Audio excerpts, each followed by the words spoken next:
Happy Friday. How is everybody this week? I'm just so excited.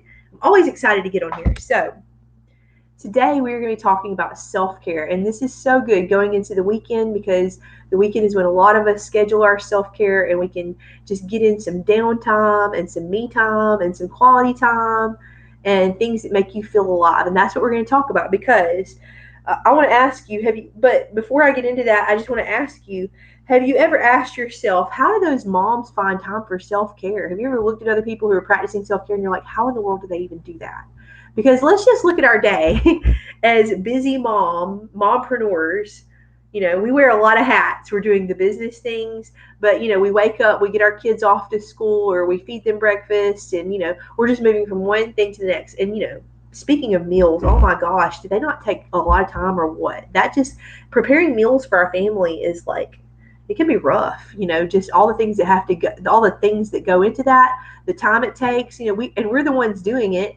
And all the things that have to be done around our house, the cleanup, the constant cleanup when you have small children, and the things that drive you crazy, plus all the attention that they need from you and all the questions you get asked when you're a mom of pre-K and toddlers, and just keeping the kids alive generally, and trying to squeeze in some business things in there. And oh yeah, self-care, yeah, that didn't happen. Yeah, so that's our reality a lot of times. So how do moms plan self-care, and do we even know what self-care is?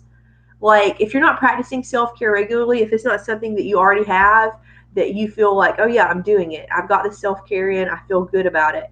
Like, you might think it's just getting your nails done, or having a bubble bath, or buying that thing that you've been wanting, and maybe that is self-care for some people. I get my nails done sometimes, but that is not what self-care is limited to. Self-care does not have to cost money.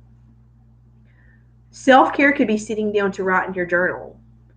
Self-care could be taking a nap. Those are two things that don't cost any money.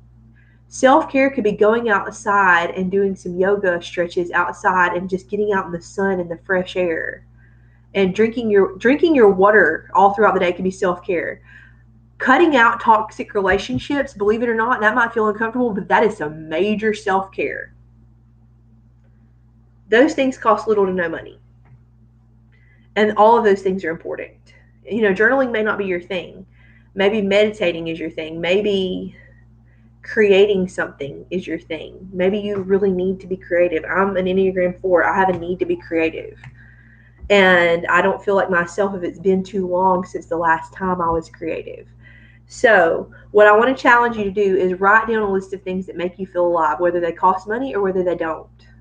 And start believing that you deserve to do those things, that you deserve to stop what you're doing and take a few minutes to do something that is going to ground you, that is going to make you feel like the best version of yourself, that is going to make you love yourself and relax. And that is self-care. That is what self-care is. So I want to encourage you to plan something that is going to pick one of those things to do this weekend. Let's have some self-care. And if you haven't subscribed to my email list, I send out an email every weekend called Weekend Magic. And I'll put a link to subscribe to that. And I'll also give you my free guide for completely free. Nothing, no strings attached. It's called Your Guide, Your Step-by-Step Guide to Entrepreneurship for Stressed Out Moms. So I will give you both of those things for free, and just message me or comment below, and I will give you the link so that you can have both of those things. And I will see you next week. I hope you have a wonderful weekend. I hope you practice self-care in a way that sets you up for success next week when we get to connect again. So I will see